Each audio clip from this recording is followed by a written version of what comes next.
Assalamualaikum warahmatullahi wabarakatuh. Saya Ketua Tim Penggerak PKK Kabupaten Tasikmalaya. Jangan pernah takut mencoba hal yang baru untuk mencapai semua impianmu. Karena kemanapun kamu melangkah, keluarga adalah tempat kamu untuk kembali.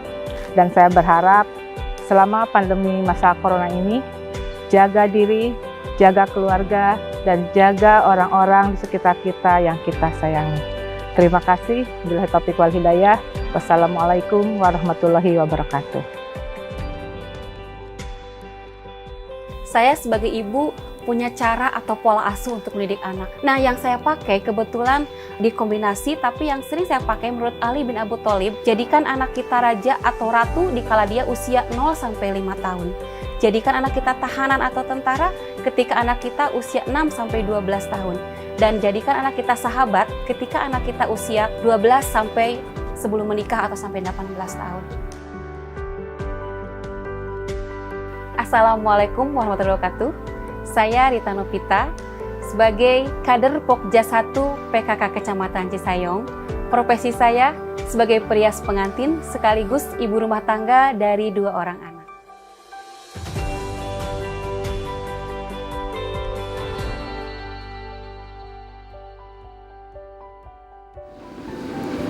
Dek, sayang, Dek bangun. Dek bangun, Dek subuh, Dek. Ya. Bangun sayang, hei sayang bangun. Ya. Dek bangun sayang, subuh. Sayang bangun, subuh. Ibu bungsu. Subuh. Bangun, subuh. Jambat.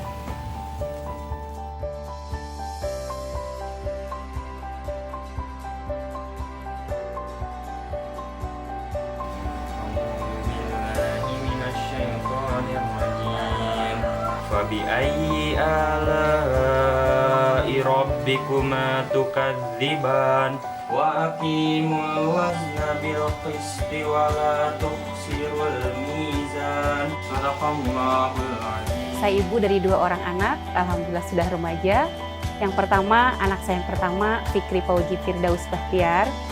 Sekarang sudah lulus dari SMA dan alhamdulillah bekerja di salah satu perusahaan swasta di bidang manufaktur berskala internasional. Kenapa tidak langsung kuliah? Mungkin itu pertanyaan semuanya. Karena saya selalu demokrasi untuk memilih ke anak silahkan mau bekerja atau kuliah. Dan anak saya kenapa bekerja? Karena dia beralasan dia ingin kuliah dengan dia sendiri. Jangan lupa kalau misalnya mau olahraga di luar, untuk malam pakai masker, 3M, memakai masker, menjaga jarak, mencuci tangan pakai sabun. Selamat berolahraga ayah adek. Ibu masak ya buat sarapan pagi.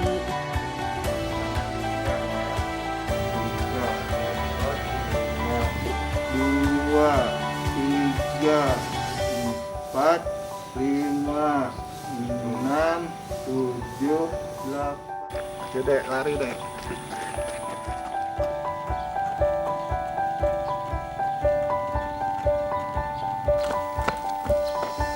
Anak yang pertama bernama Fikri Fauji Firdaus Bahtiar dan anak yang kedua Aidil Fitra Faujan Bahtiar.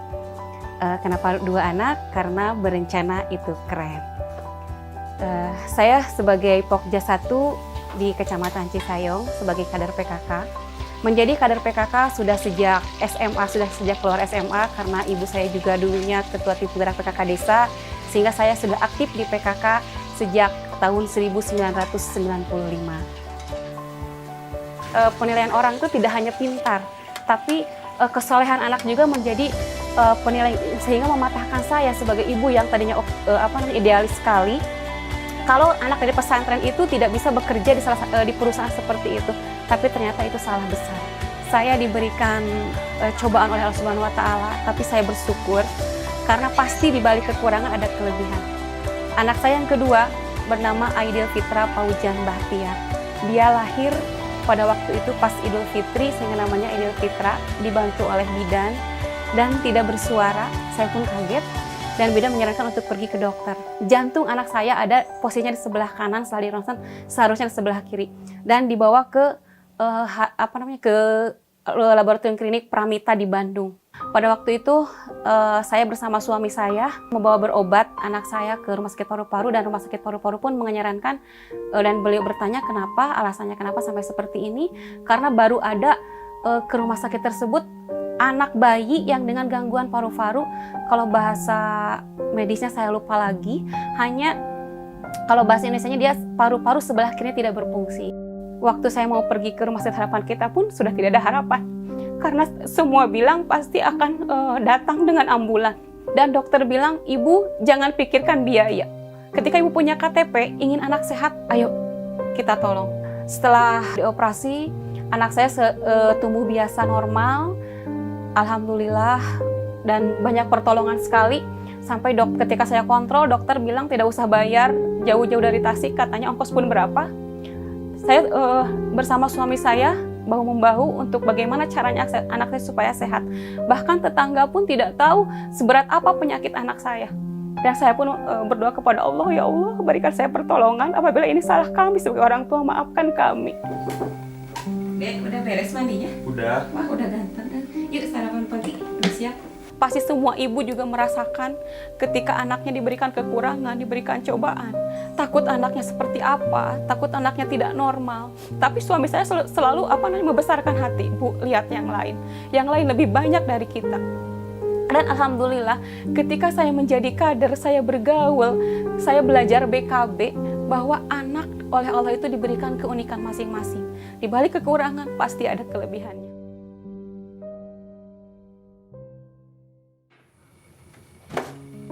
Alhamdulillah sekali saya punya suami yang penyabar, suami yang pengertian. Kita bersama-sama mengurus anak, karena saya juga pernah membaca bagaimana 9 langkah menjadi orang tua hebat, di mana peran ayah sangat besar sekali terhadap tumbuh kembang anak. Jadi kita di rumah juga berbagi peran, tidak ada istilahnya karena dia suami hanya mencari pekerjaan, karena saya istri hanya menjadi ibu rumah tangga, tapi kita sama-sama mendidik anak. Karena saya tahu ada pola asuh ramah otak, di mana kalau anak diberikan kasih sayang, sel-sel organ-organ positif, organ saraf-sarafnya itu akan tumbuh, hormon-hormon cintanya itu akan tumbuh.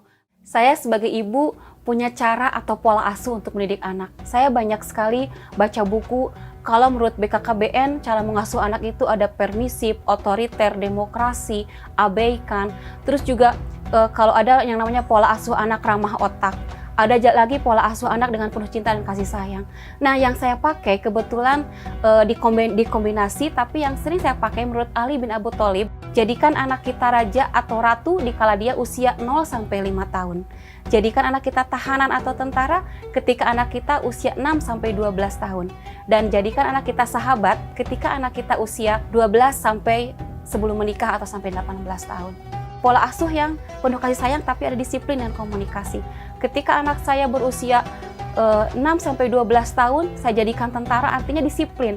Ketika waktunya sholat, saya suruh sholat. Ketika waktunya ngaji, saya suruh ngaji. Dan di usia sekarang, di usia 12 sampai 18 tahun, di masa remaja, saya jadikan dia sahabat. Saya ajak bercerita bagaimana tentang di sekolah, keinginannya. Dan saya adalah orang tua yang tidak pernah memaksakan kemana anak saya mau sekolah. Dia itu hanya memerlukan perhatian sebenarnya. Dengan cara memeluk anak, saya melakukannya 6 kali setiap hari. Pertama, ketika dia bangun tidur, selalu saya peluk. Ketika dia mau ke sekolah, selalu saya peluk. Ketika dia pulang sekolah, selalu saya peluk. Ketika dia mau berangkat mengaji, saya peluk. Ketika dia mau setelah belajar, saya peluk. Istilahnya kasih apresiasi, kasih pujian. Dan sebelum tidur selalu saya peluk. Karena saya orang kampung, di sini masih ada yang namanya mainan anak tradisional seperti engkrang. Ternyata dari semua mainan tradisional itu banyak yang bisa kita ambil, terutama filosofi tentang kehidupan. Dan kami pun tidak putus komunikasi karena selalu video call. Jadi kami dengan anak itu tidak ada benang merah yang memisahkan. Dengan adanya masa pandemi ini membuat kita dengan keluarga itu menjadi dekat. Saya ingin mendidik anak saya supaya mereka menjadi anak yang soleh, bukan anak yang pintar. Saya punya prinsip, soleh itu wajib, kaya itu bonus. Soleh itu wajib, pintar itu bonus.